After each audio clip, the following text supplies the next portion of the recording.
Hey everybody, welcome back to the Pomerium live stream. My name's Nick Taylor, and today I'm hanging out with my friend Jon Lebensold.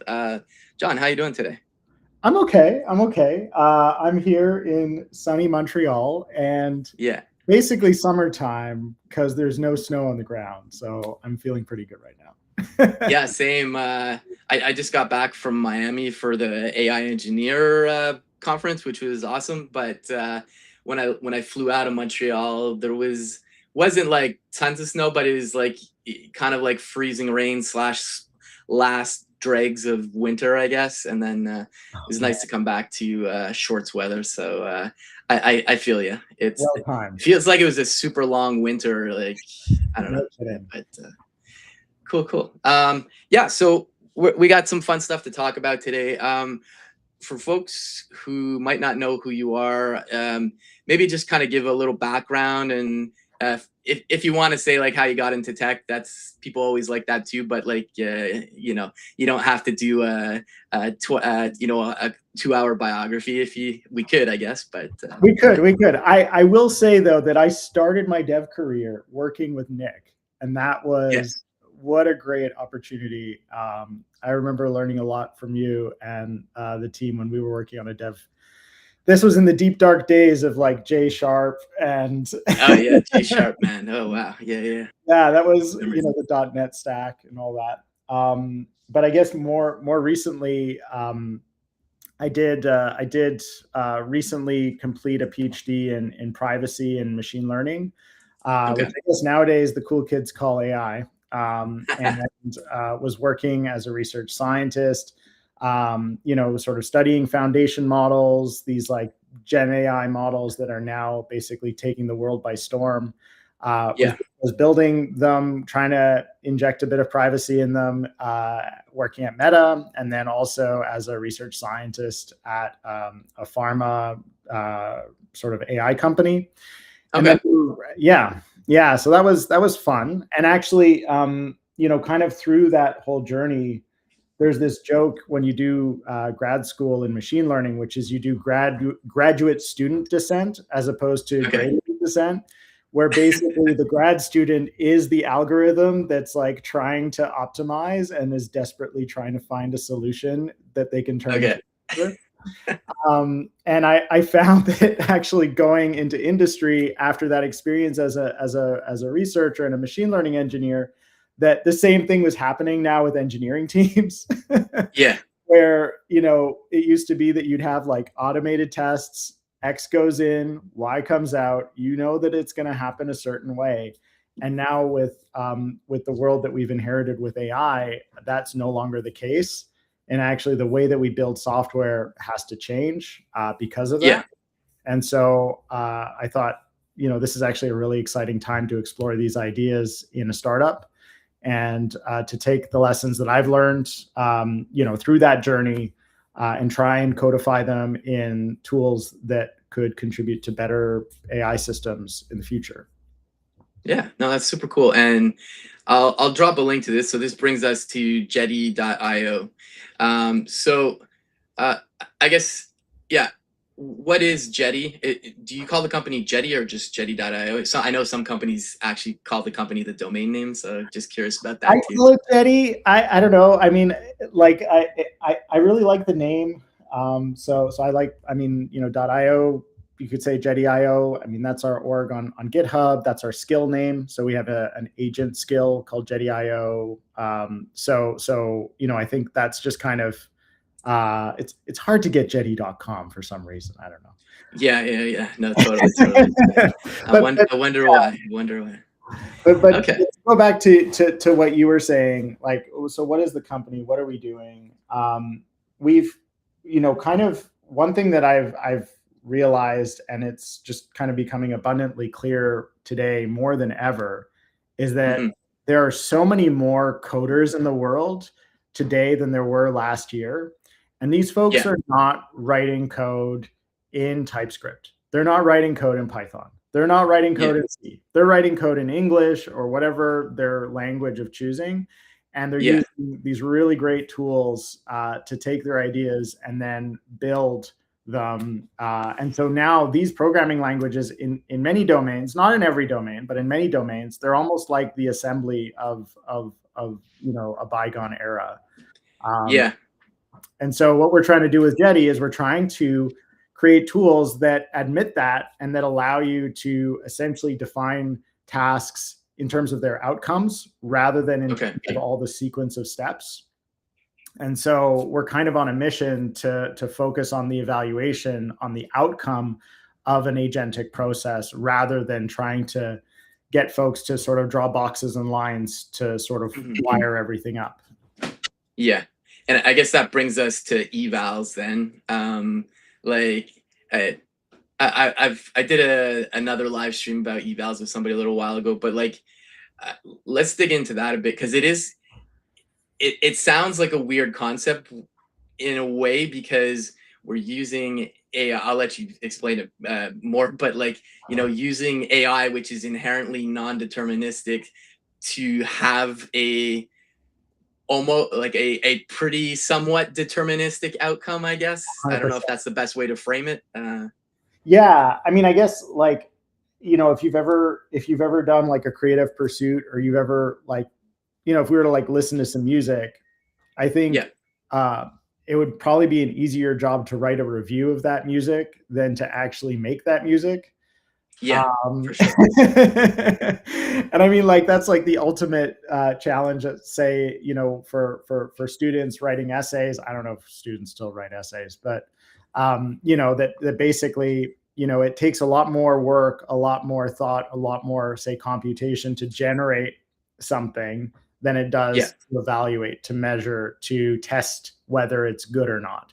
And, so if you take that kind of insight and you say, well, if I want to measure whether or not an essay is 5 paragraphs, or it has, it's fiction, or it has a certain number of citations, AI models now are good enough at answering these kinds of yes or no questions pretty well. So you're not necessarily saying that, what is generated is the best. You're not necessarily even saying that it's right or wrong. You're saying, okay, these are a bunch of signals that I can test for that will directionally validate whether this is a better solution than another solution. And so, our take on AI evaluation is really to think of things in terms of rubrics, and actually, if you've done high school English or any kind of, test, you've probably been evaluated based on a rubric, whether you liked it or not. And a lot of the way that we sort of measure tricky problems in the world is through these kinds of rubrics that AI models are pretty good at. And so the way that people talk about this is as an LLM judge. Basically, you have like a statement, or you have some artifact, some kind of thing, and then you have a claim. And then you ask the judge, like, okay, well, does this document, does this answer match this claim? Yes or no? And then if you do that sufficiently, you can actually learn something about a system, and you can even modify the model. You can select a better candidate. You can rank candidates. You can do all kinds of things. Okay, so you even use the evals to determine what's a better model, because like better output, obviously. Like I know some are like, obviously there's multimodal, so like obviously there's image generation and stuff, so like you're not going to use a text-based one, obviously, but like I know like I guess there's also like a cost factor to this too, what I mean? Like there's local models too, like I know Gemma 4 just came out recently, so like depending on what you're doing, like this good enough model, which air quotes costs you nothing, because there's probably some cost somewhere, but like hosting it or whatever. But okay, yeah, so I didn't realize you're using it to evaluate that as well, potentially. So yeah, I mean, I think like, if you've used, say, Claude Code, or you've used a coding agent, and you have, let's say, a software testing suite, or you've told the agent, I want you to do X, Y, and Z. Like for me, the first time that I saw that I had sort of underspecified a task, And I was like, oh no. And it's like starting to run. And then you're like, wait a minute, it's actually going to figure it out. It's like, oh, but I Yeah. forgot. Oh, it got that too. And then like the next thing you know, it's like found its way through the weeds to come up with a solution. And for me, that was like an aha moment to say, okay, well, Okay. we're at a point now where if we can just define what the outcome is, we can essentially optimize it. We can start to hill climb. We can start to say, okay, we know that this path works. It may not be the Mhm. best path up the hill. There might be rocks. It might be a bit janky. You might have to hold on at some point, but at least it gets you up the hill. Yeah. And then you can start to kind of improve the path with, Yeah. with trajectories. Yeah, gotcha. I mean, just like unit tests, it's not the same thing, I know, but like your test code base improves over time. You catch edge cases or whatever. So it's kind of like tending to a garden. You know what I mean? Like, so I guess the same in this respect. The other thing So that I've noticed, and just like talking to customers and other people that are working in this space, is that software companies that are building these foundation models, they like to say, okay, this is Sonnet 4.6 or this is Gemini 3.1 or whatever. yeah, And what folks that are spending a lot of money on these systems are finding is that it's kind of like building on top of quicksand. And even yeah, though on the tin it says that it's a certain model, something can change, and then all of your prompts and all of your tool calls and all of the stuff that was like working yesterday all of a sudden stops working. yeah, yeah. um, No, for sure. so evals are super important for capturing those kinds of tasks, and it's Mhm. not necessarily the case that like testing the tool call itself is going to surface those kinds of problems. Yeah, that's true. That's true. Yeah, because you could say like I have the best prompt and it's been working great, and then yeah, and like even between like Anthropic and say like OpenAI models, like the same prompt, I don't know if it would give wildly different, like, but like they definitely return different results, obviously, even though they're both non-deterministic, obviously, but like I can't think of an example offhand of what where it would be wildly different, I mean, but there is something that comes to mind, which I've seen a lot, is that different models have different preferences for searching through code and grepping. So, like, Codex will look for like fast grep, and mhm. if it's not there, it like kind of gets a little bit confused. Um, Okay. but yeah, oh, looks like we've got a question. Yeah, yeah, I just popped it up on the big screen here, so I'll let you take this one because I'm pretty sure it's directed to you. So Sure. Okay. So the question is, I'm having a hard time wrapping my head around this concept. Is this idea universally applicable any task or model? So what we found, is that you can be surprisingly ambitious, and I think like Carpathy's auto research project is a good example of being very, very ambitious about describing a task to the yeah, point where, basically you're like, we want this number to go to zero, and you can rewrite the neural net. You can change the code, you can do whatever you want to get there.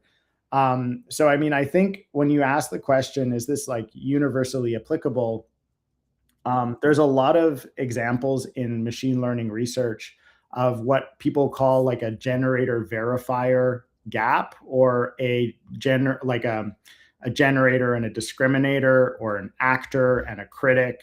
So this okay, idea that you have like one thing that makes stuff and another thing that decides if it's good or not, or okay, allocates reward. So beyond just like what we're building with Jetty, I think it's a way of and it kind of, it's very similar to I think how humans learn.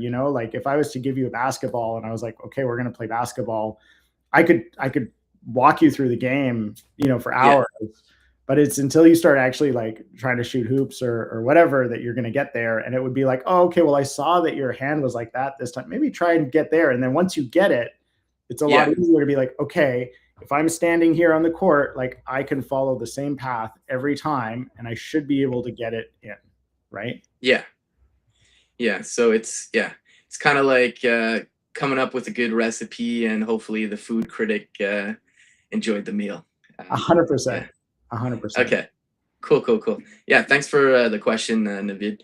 Um, I guess so. Like we're talking about concepts and stuff right now, but I'm curious, like Jetty, the company, like what exactly are you building? Like it's obviously based on this stuff we're talking about, but like uh, I'm not sure what the product is or what's the service. Sure. So if you go to jetty.io right now, you can describe a task. We have some example tasks there. I can even show you some examples if Yeah, you want. yeah. I can share my screen of things that people have built with Jetty, and then from there, maybe I can talk a little bit more. We can get into the weeds if you want of like sort of the platform and how we're building it. Yeah. Um, does that work? Yeah, yeah, no, that's cool. The only thing I'm wondering is I don't know if you've ever shared your screen. I'm assuming you've shared your screen in a browser before. Like, it shouldn't ask you for the settings, like, oh, there you go. Cool. Okay, Yeah. cool. Awesome. Yeah. Okay. I mean, so this is a little sample app, right? And Yeah. if you've ever used like a text to image model before, you know that you're going to get wildly different results if you just put in like 2-word prompts like insect repellent or sunscreen or sunglasses or waterproof phone case, right? Yeah. Um, and so one of the examples of the things that we can do with Jetty with these run books is we can make sure that images that are generated have really consistent look and feel. They all have the same kind of aesthetic. So for Okay. instance here, like if I click on this waterproof phone case, it tried to generate this image, which already is like pretty good for like a product shot. And then Yeah. it refined it further and it decided that this was actually going to be a better image. So it hill climbed. It went from a okay starting point to a pretty good like product shot. And you can actually see the judge feedback at each step of the process. And you can say, Okay. okay, well, the materials read convincingly, tiny water droplets, et cetera, et cetera, et cetera. And you can see where it felt like, things needed to change for it to get slightly better.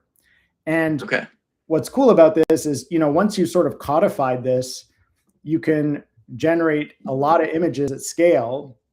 And like our logo is a pelican. So, in my mind, if we can sort of generate, well, this is going to be great if it falls apart. But yeah, It's all good. It's live coding, live demos. yeah, People love it, even if things break sometimes. So for sure, for sure. But yeah, you can see here that you're getting something that's like very consistent across a number of different images. And the reason for that, yeah. so this was kind of not so great, but that one's better, is that we're able to kind of define a playbook for how this is supposed to run. Yeah. Can I give you another example? Yeah, yeah. Demo away. Demo All away. right, all right. So So this is actually something I was blogging about the other day, and this is a very common task that I've seen a lot of folks deal with. This is specific to actually doing research and submitting research to academic conferences. But Okay. if you've done anything with AI, I'm sure someone somewhere has either asked you or you've done yourself something along the lines of PDF goes in, text comes out, right? Yeah. Like it's a very common thing. And for AI researchers that want to submit to top tier conferences, one of the things that they need to produce is a kind of metadata specification if they want to submit a data set to the research community to use in the future. And it's in a JSON LD format. There's a bunch of information in there around authorship and everything else. And the reason why ML Commons likes this format, this JSON LD format, is that once you have it for a data set, you can pick any data loader and you can just basically suck in the data and use it, whether it's with TensorFlow or PyTorch or whatever, right? Okay. And so what we did is we defined a runbook around this idea. It's actually a markdown file under the hood, which is saying, okay, here's an academic paper. You have to produce these files. You've got these dependencies. We're actually going to, run this in a sandbox environment. So we're going to install some code. We're going to use that code to validate things. You're going to read the paper. And so, sometimes when this runs, it will run and it will install, markdown it, or it'll install some kind of Python package for doing or extracting things, depending on the document. And in other cases, it won't. And really, I think that the value of this approach is that we're able to describe kind of a definition of done in terms of the validation report, in terms of a checklist. And so if for one run, the agent decides to do one thing, and for a different run, the agent decides to do something else, that's totally fine. Because at the end of the day, we just want that JSON schema, that can be given to the user. Yeah. I think, yeah, so this is like an example. Is it this one? Yeah, so this is an example of a run. And so, not only are you able to provide kind of the schema at the end of the day here, which, is really what people want, but you're also able to say, okay, these are the fields that we populated with high confidence or medium confidence, or these are the gaps in the document, and so on and so forth. So you're not just like one-shotting this thing. You now have enough material to do that kind of hill climbing. And I guess, what we're doing right now, and I mean, we're still very early, like, we just updated our website to kind of put this at the front, is that, basically you can sort of start by describing any task that you want to do. So for instance, let's say we want to, turn a PDF into a haiku, right? Okay. So if we say that we want to do that, and we want to run this, and we also have an agent skill. Actually, I'm a big fan of being in the actual agent environment. Okay, cool. We can talk about that too. But what you'll see is that basically we spin up a container. We give, this as a kind of a high-level mission. We load our skill, which is available online. It's open source. You can download it. And I'll get the skill so you can reference it. Actually, here is the agent skill. Oh, okay. I'm trying to do too many things at the same time. All good. Yeah, here's the agent skill. So here it's like, okay, we're going to read a PDF, extract the text, and have Claude generate a haiku. So we say, yes, this is good. So it's actually going to produce like a structured evaluation for this task, so that when we actually fire this off, maybe we want a rubric, something to start with. So it's already coming up with suggestions. Of course, haikus do have a very specific structure. We can pick which agent and which model we want to use. And so right now it's just kind of setting up the runbook. I don't think we need a web browser. So if the container needs like a headless browser to visit websites or read content from websites, if you're summarizing web pages or things like that, the agent can absolutely do that. You can also give it some files as a starting point. So actually one of the things I'm going to do is I'm going to make sure that I have a file that I can test with. Yeah, let me see. I'm going to use, sorry, go ahead. No, I'm going to interrupt you for 1 sec. There's a question in the chat. I don't know. I imagine you can see this. Sure. Yeah. So as teams scale, a handful of agents to dozens, how do you recommend they evolve their evaluation framework? Is it more about depth or breadth? This is a really good question. I would say that the agents, like, I think trying to harmonize, like what you're really looking for is you're trying to create signals of how things are performing generally, and that in general you're not going to be able to sort of standardize too kind of early on. I think in a process, I think that you probably want a few good evals for every one of your agents, and then you want them to kind of grow and evolve over time before you start to standardize everything. So that would be kind of my sort of gut read. Of course, if there's like thousands of them and they're all very, very, very similar, then maybe you can come up with a test set. One of the things that Jetty does is it stores all of the telemetry data in the customer cloud. So you can then turn that into a benchmark, turn that into an eval set. So here you can see that basically we've kind of created an objective. We have some steps for generating this haiku. There's also the source here. and we're going to save the runbook, and then I'm going to upload my CV. Why not? Okay. All right. And so right now, what's going to happen here is that basically Jetty's going to fire off. This will probably take a few minutes because we have to spin up a container, run, in this case, we're using Claude Code in the cloud, and we can actually see the evaluation rubric. We can see that, the agent has decided that it's going to download or it's going to install PyPDF, and it's going to create haikus with a certain format, and so on and so forth. We've seen folks do some really neat things, like connect this with a personal access token that's ephemeral to summarize pull requests. Okay. We've seen folks do this where they've taken telemetry and trace data, and they've done a kind of data science 101 to identify gaps or opportunities for caching their code. There's image example that I just mentioned. There's also been sort of some cool video examples as well that we've done. I don't know. Does that kind of make sense?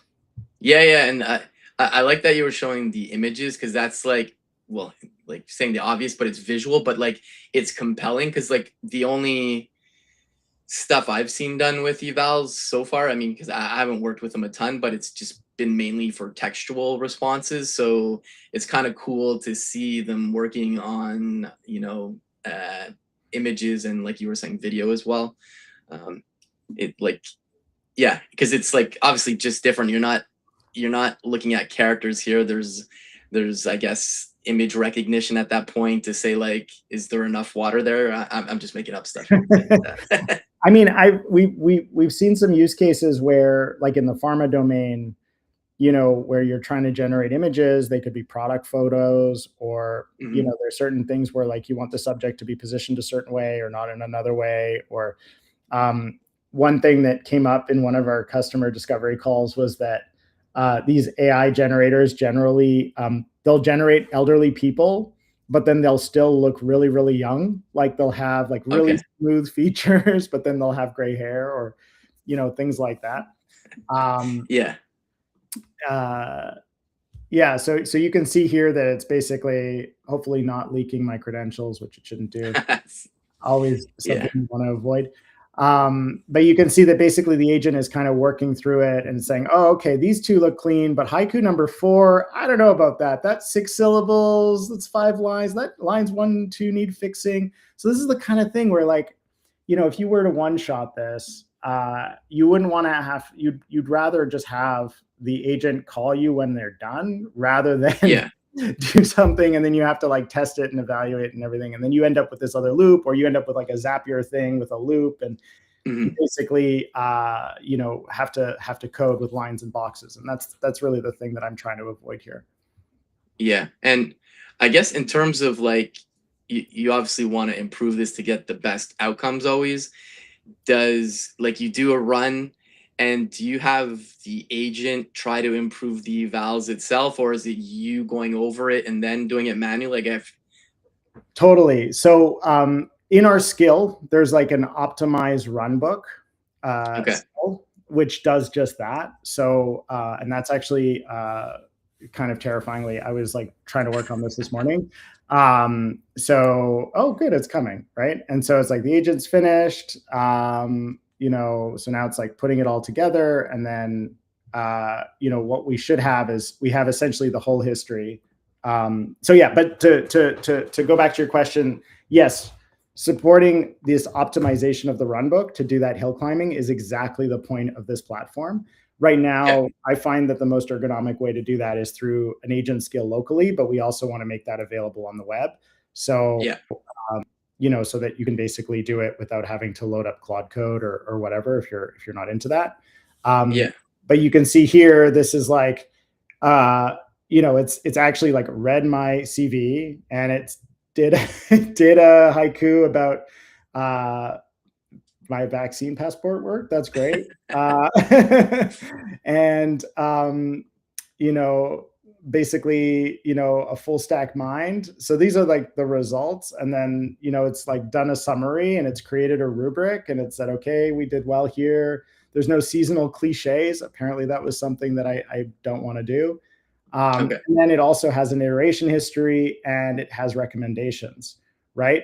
And so all Yeah. of this, because we have all this telemetry data, including like the really gory stuff around, sort of what the agent did at every single step, you can now pass this back in and then optimize it. You can get a better run book. And the next time you run it, instead of it taking 3 minutes and 40 seconds, maybe it only take a minute and a half or whatever.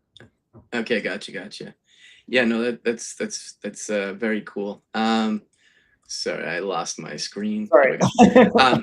Yeah, I guess the question I have, so like these are run books, like this is on your platform right now. How does this integrate with what a client wants, like like the final outcome? Like, so like for example, you were showing improving the image catalog for like a dam for like e-commerce or something. 100%. So are they, like, if they're using your product, also, hey, what's up, Anshagar, good to see you, my man. Yeah, I guess like, how do they get it out of the platform? Do you have APIs which just surface the images, or is this really for them to evaluate and then they just run it on their own infra? Or I Yeah, guess. no, I mean, I started off and I wanted to make sure that this was sort of data science friendly from the start. Okay. So, folks can sort of define their own storage bucket. Okay. We will eventually support Azure one day. I mean, I love Microsoft, but but basically all the data that you're seeing inside of Jetty lives in your customer cloud, and I think that's really Okay. important to folks. The other thing that we kind of emphasize here, and is that basically there's always going to be an API that you can call. And so Okay. you can run things, you can also label the runs, which I think is useful if you're running experiments. And then these things also can ship with a webhook callback. So you can also Okay, nice. a webhook callback. And that's actually how we do it. So you run the run. I'm not trying to build the fastest system, and I have like a reason for that. I believe that agents are going to be running longer and longer and longer, and of course we want them to be fast. But the reality is now they're running for minutes, and I think in 6 months they're going to run for hours, potentially even days. Yeah.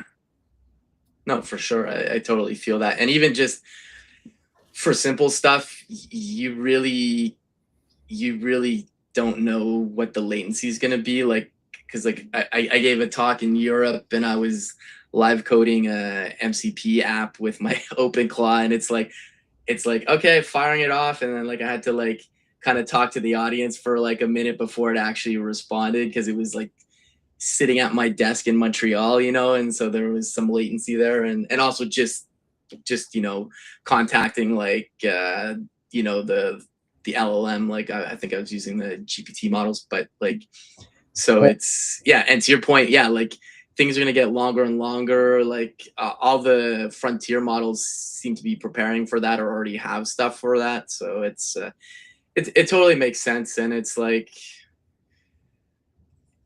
I think at the end of the day, people just want to have the good outcomes, like you were saying. And it's like, I don't, I don't think it's like mission critical, like the iPhone picture with the drops of water. We don't need it in 2 minutes. It's okay if it's tomorrow. Like it's not that kind of work. You know what I mean? Like, right. Like if I need to generate 100 images for a catalog every week, right, and I want them all to be consistent, and I have a definition, like my designer has said, like the crazy thing that I've seen is that these LLMs, they can do color math, right? They can do base 16 kind of hexadecimal. So if you give them a brief and you're like, this stuff has to be this red or this Pantone or whatever, it will generate an image, and then it'll be like, oh, it's off. And then it will write a prompt to modify the image, and then it will send it up, and then it'll do another loop on it, right? Okay. Which is wild, because then you actually, like, I think kind of more philosophically, it's more aligned to sort of how we would like to work with machines down the line, is like, they can give us what we want, and we don't have to define every single step of the workflow. We just say like, here, I'm going to drop ship you inside a workshop. There's a bunch of power tools. Like, I know it's in a container, it's ephemeral. there's obviously going to be some, some boundaries there. But Yeah. of course you can use the tools as you need them to get the job done. And I think that's the Yeah. Yeah, and I'm definitely appreciating just being able to like it's I'm talking about my OpenClaw here, but in general it's kind of the same idea. It's like I still know how to code. I actually don't want to code now. You know what I mean? Even though I still understand it, it's totally. like I feel like this is a whole like side topic, but like a lot of people are saying they're worried about losing the craft and stuff, and I don't know. I think like writing code isn't necessarily the craft. That's an output of the craft. You know what I 100%. mean? It's just 100%. the thinking. How did you architect this? But I get the hands-on keyboard not happening, and like even 2 years ago, like I remember, like I'm sure you've heard of Replit. You can build apps just from your phone and stuff, and I was like, why would I ever want to code from my phone? Like I'm like, this just makes no sense. And then like fast forward to I've got an OpenClaw now, and like I'm like phone pilled to just say like, as Totally. long as you know what you're doing and you know how to drive it, it's super compelling how quickly you can just build stuff, and it's Totally. like, I mean, I had some like Jetty workflows for like helping me collect some documents and stuff and for blog posts. And then yeah, I was using an OpenClaw through my like Discord server, and I was just like, yeah, hey, I want you to like, this is a cool link, this is a cool link, this is a cool link. Can you like send them to Jetty to do this and this and this? And then, I'd come home and there'd be like a Google Doc waiting for me or a markdown yeah, file already like in a branch in a pull request or something that I could review. And I was like, yeah. this is magic. Like this is going to be the future for sure. Yeah, no, it's super compelling. And then like uh I was at the AI engineer conference in Miami, and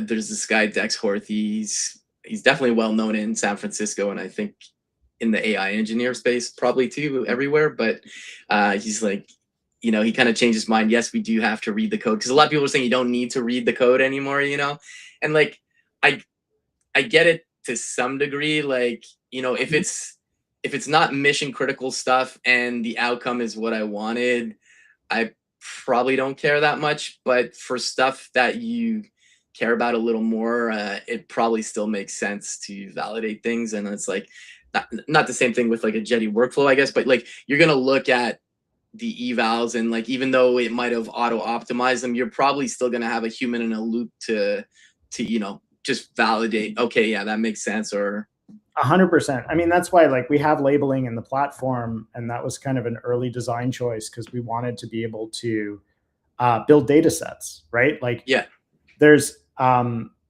of the, I think if you think about sort of where things are going in the foundation model space, right? We boiled the internet what, like 2 years ago, 3 years ago in terms of text, and yet yeah, somehow we're still getting gains. And when the cool kids are talking about synthetic data, what they're really saying is that they're using AI to generate data, and they're using these data sets to kind of beat the model into submission and to like get it to do certain things and not to do other things. And it seems like there's a lot that can be done when you start to generate data for your use case so that hmm, it behaves more and more reliably. And I mean, that goes back to your point about local models. I mean, I think that for mission critical stuff, we're not, right now we're very much reliant on these frontier labs and these frontier model providers. But yeah, there's no reason why in a few years, provided things don't go crazy, we don't need to talk about that those kinds of tools are going to be accessible to businesses, that we're going to be able to yeah, post or fine tune and keep things inside of our own cloud or our own infrastructure. yeah, for sure. Like where I work at, we're not an AI company. We're like security software for infrastructure, but like we're self-hosted, and like like in terms of, I mean, people care about this in North America too, but like in Europe, it's table stakes. Like if you don't have your data sovereignty, a lot of people don't want cloud-based solutions. So like if you can have it on your own infra, or like even just in your own data. You know what I mean? It's a huge win. And then there seems to be like a, at least at the enterprise level, there seems to be like a big shift towards that, from at least in the bubble of the clients we have and stuff. That's kind of what I've seen. And For sure. but yeah, It's yeah, funny. We were talking, like I was talking to one person we were onboarding, and they like there was concerns around using like a foundation model provider. They were yeah, using, the ones that we all use, and then ultimately they were like, okay, well now we have to self-host it inside of our hmm, own cloud. But these are trillion parameter models, right? So the self-host yeah, is like, we're just going to move it to Vertex, or we're going to move it to Bedrock. It's like we put a wall around it, and now it's in our cloud, but yeah. it's still It's still basically, over there. it's still over there. So I mean, I take the point from a regulatory perspective, but I still think that like it only defends against certain very specific threat actors. Yeah, yeah, and I like uh, local models. Like I have Olama running on my machine, but it's not like some souped up machine. But I find it funny when people are. This is just in my Twitter bubble, but like they're like, yeah, local models are the way to go. I bought two Mac Studio Pros. Dropped 50 grand, and which they can clearly afford, but like it's not obviously accessible for, I'd say, the majority of people to do something like that. So it's like, For sure. I don't know. I don't know what my point is there really, aside from it's like local models are cool, but like there is still a cost to it. I mean, if you really want like something souped up, like you're still putting down a lot of cash. So 100%. I mean, I do think though that there's like sort of an exciting space for research here, where if you think about sort of the frontier models being capable of generating high quality data, then you yeah, can sort of use that data to distill down into smaller models. And then you yeah, can use that data to distill down into like judges, or like, embedding models, or that sort of a thing. So in fact, hmm, um, going back to this question about LLM judges, or being able to evaluate something, yeah, there's a point to be made there where, if I look at the difficulty, like if I gave you a Sudoku that was solved, yeah, you could look at it and you could count it up, and you'd be like, yeah, it's correct or it's not correct. You could use a spreadsheet to determine that, right? So hmm, yeah, the predictive power required to verify is so much lower than the amount of predictive power required to generate the solution, right? And yeah, there's a yeah, lot of problems like that where you can use like a really powerful judge, and then distill that knowledge, once you have enough data, into a smaller, faster, more efficient, maybe even a local model, so that you can start yeah, judging stuff really, really quickly. I still think like putting AI models in a hot code path is easier said than done. I think most yeah, folks struggle to get the kind of gains that they want, but at the very least, you can build embeddings, hmm, use these models to create artifacts that will be fast and that can be deployed in a hot code path. yeah, yeah. No, for sure, for sure.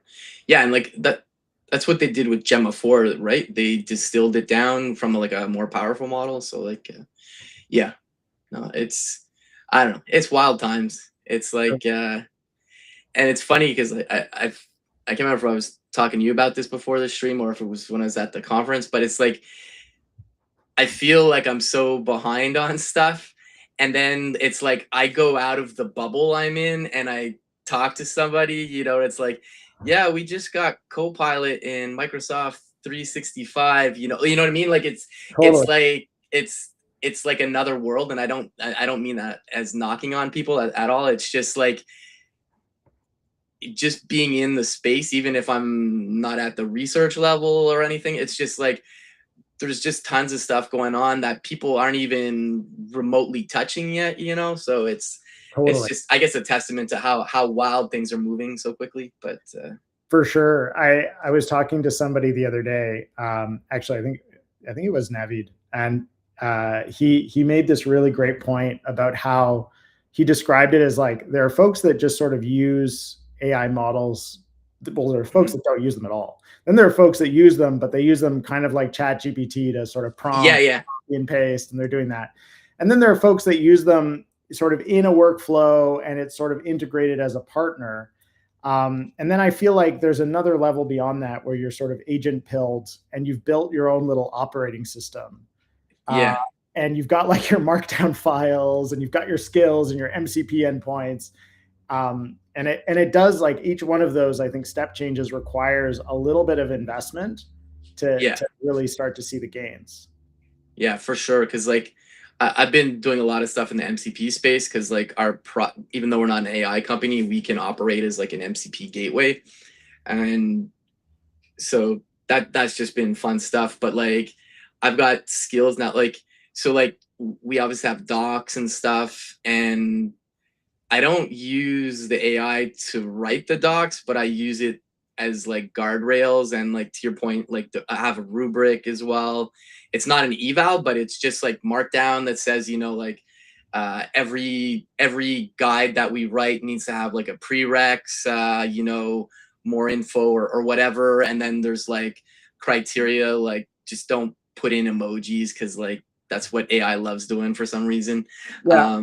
Yeah. And then you have your like writing style. You can say like, look at previous guides, keep that style and tone, and so then it's like, it saves so much grunt work, you know what I mean? And then like, I don't know if you ever talk to your AI, like I'll use dictation I'm not using anything like 11 labs or stuff. I just use the Mac OS dictation.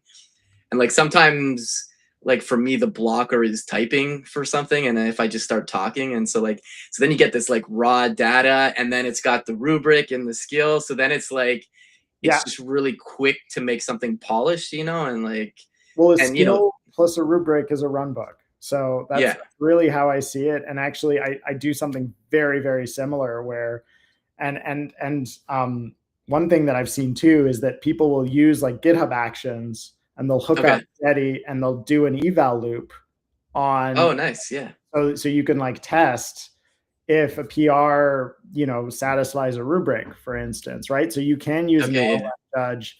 And I think the like CI for AI is such a like undiscovered or unexplored or underexplored area. It's like, what yeah, does continuous integration even look like when we have LLM judges? It's not necessarily, oh yeah, I mean, it's not necessarily the case that,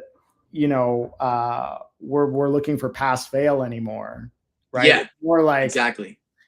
am I directionally moving here or am I directionally moving there?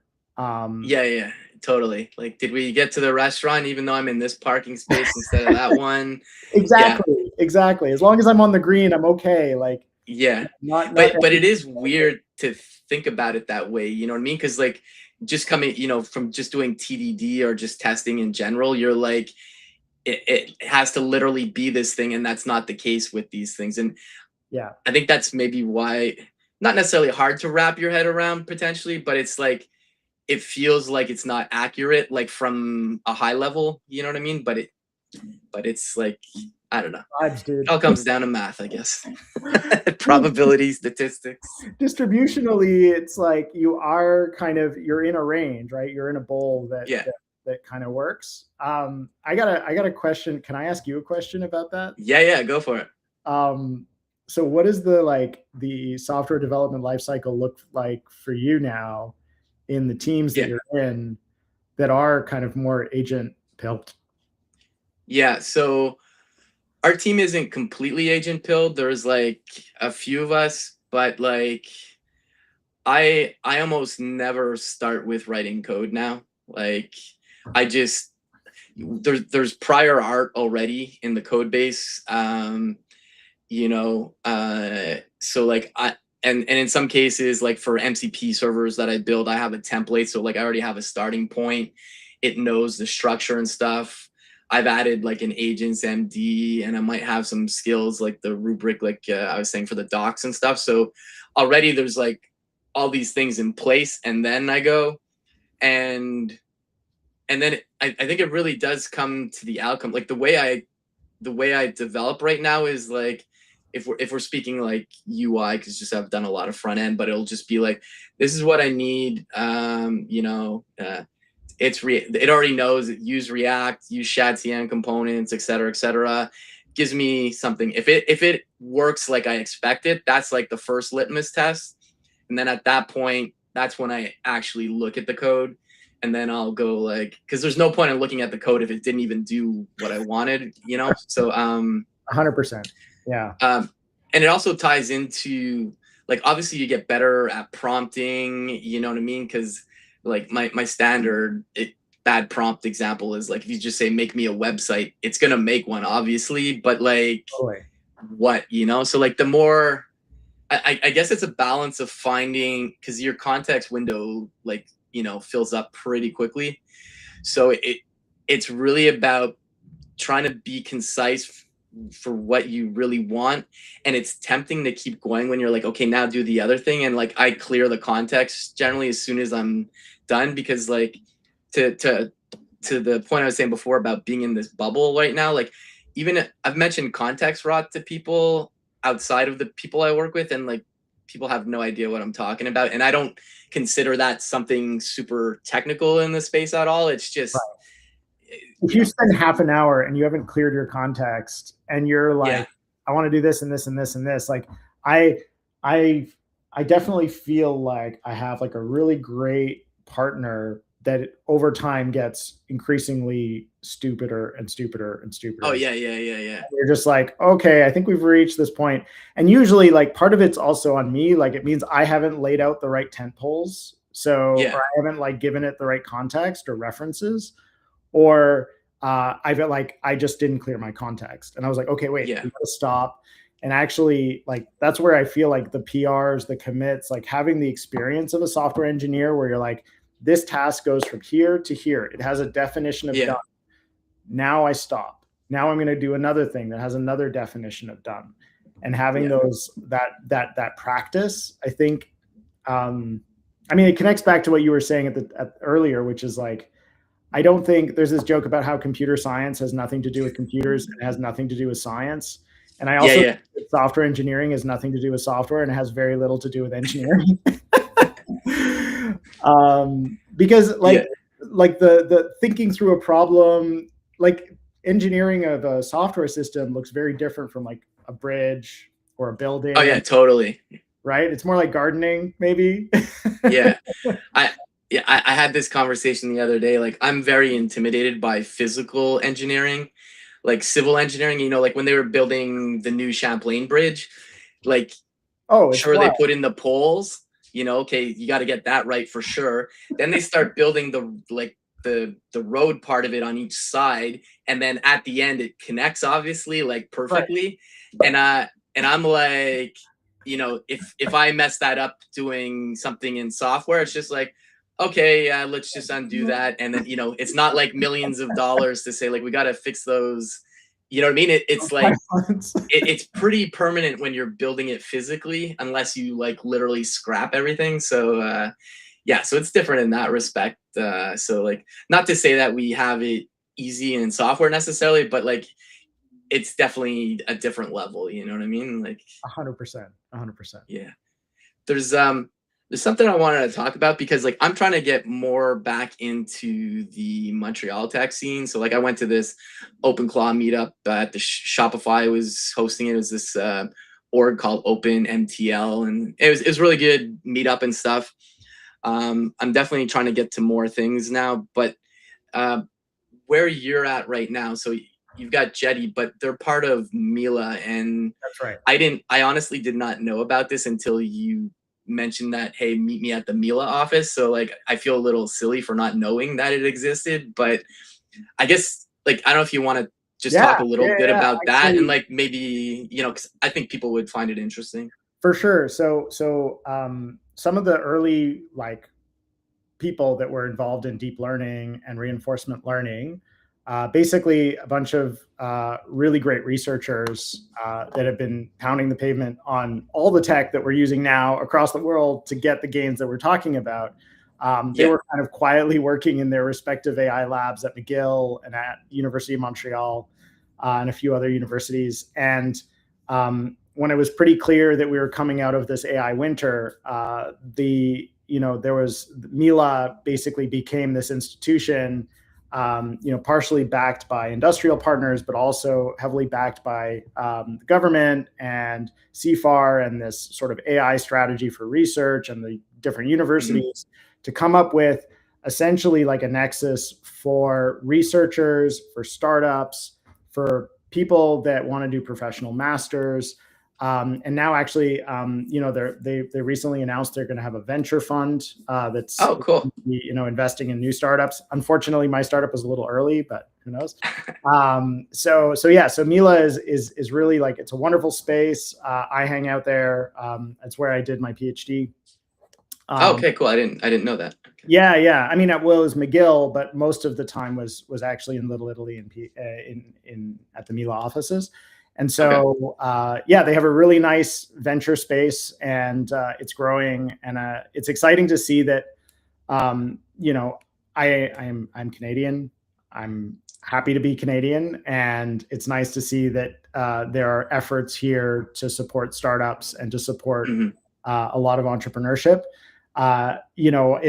It was pretty much the case that when I was graduating, it would be like, my friend here is going to go to this big tech company with, an insane starting salary. And my friend there is going to go to this big tech company. And, it's very difficult to sort of create the right conditions where people feel like they can be entrepreneurs here in Canada. And I think Mila is doing a really good job at that. And so they're hosting more events. Okay, cool. We're going to be, probably hosting some events as Jetty. I'm also last year I organized a conference with some really great partners called Smash. It was a symposium on model accountability, sustainability, and healthcare. It was kind of nerdy.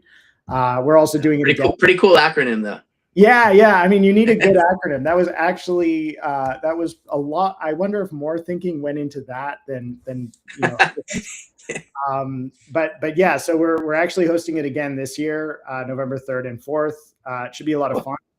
So if you're in Montreal or if you're a researcher and you want to, share your work on AI safety or, AI in healthcare or AI in sustainability, it's going to be a fun time. But yeah, throughout the year, I mean, Mila is always like constantly hosting events, and it's a really great vibe. Yeah. Cool. Yeah, I'm definitely gonna. Well, one, I have to go meet you at the office there to just grab a bite to eat and a coffee and just hang. But also, but definitely got to catch some of those events because it's. I don't know. Like I'm working at an American company right now, and I get kind of stuck in this like not SF mindset, but like a lot of the stuff I hear about is like SF. Obviously, there's 100%. For good reason, but yes. But like, it's like I was saying, I know there is a vibrant tech scene here. I'm just trying to, kind of re-engage with it, I guess. I work from home normally too, so that maybe it's partially that too, but I'm with you there. Yeah. And I think, it's definitely, there's no shortage of talent here, I think. I think it's more just a question of organization and kind of coming together and building that community here. But you're right that I also feel it. It's actually why I decided to go back to school was like, I had a software consultancy. It was fully distributed. We were building Rails apps, and I decided to go back to school because I was like, listen, I want to be with people that are smarter than me. So I feel like I'm part of the community that I'm in, and I'm not like living in a rectangle. I hear you. No, that's super cool, man. I dropped a link to Jetty again there it's in the chat, but also just on the big screen there. I don't know if there's I feel like this is a good place to kind of call it. Anything else you want to mention before we go, aside from obviously check out jetty.io? But I mean, I think if folks want to join our Discord server, I probably spend too much time there. if we're being honest. So let me give you the link to the Discord server, and if you are interested in trying Jetty and onboarding, we have like a trial, free trial. Cool. And I would love to. You can just sort of kick the tires yourself.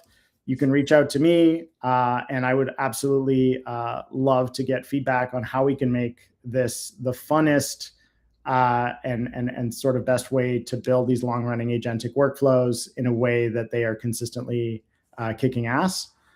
And yeah, I think that's it for me. And I'd also I would love to do this again and Oh yeah. share what I've learned. We just raised, so now we're kind of Nice. in this really great sort of next step of the company where we're trying to really make sure that we're delivering value to the customers we do have. And I'd love to share our progress, maybe come and visit you again if that's okay. Oh yeah, for sure, man. Yeah, you're always welcome back. It's always cool to see how things progress. So awesome. Well, really enjoyed hanging today, man, and definitely gonna swing by the office in the next month or two. Definitely. Thanks everybody for the great questions in the chat, and we'll be back next week, April 28th. Gonna be hanging out with my buddy Brian Clark. He works over at Sneak. We're gonna be talking about AI security, so definitely check that out. And yeah, thanks. And if you don't mind just staying on for 1 sec, Jon, and everybody else, we'll see you in the next one. Thank you all.